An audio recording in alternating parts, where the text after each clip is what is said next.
सत्यनारायणाची पूजा करताना बरीच तरुण पिढी आम्हाला असं म्हणते की तो कृष्ण त्याला 16,118 बायका वर त्यांनी राधा ठेवली जिचं लग्न केलं. म्हणजे या भाषेत बोलतात बरं, खूप खराब भाषा आहे. म्हणजे तुम्हाला पटतं का असा आदर्श देव आम्ही मानावा का?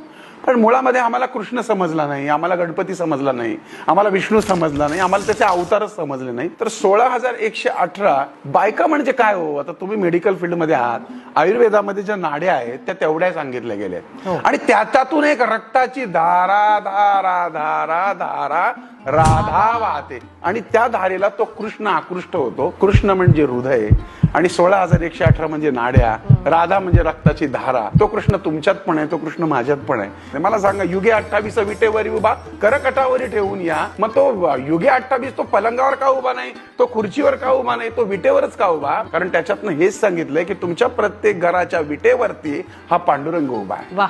मग पांडुरंग का उभा आहे? पुंडलिका भेटी परक्रमा आले. पुंडलिक काय करत होता?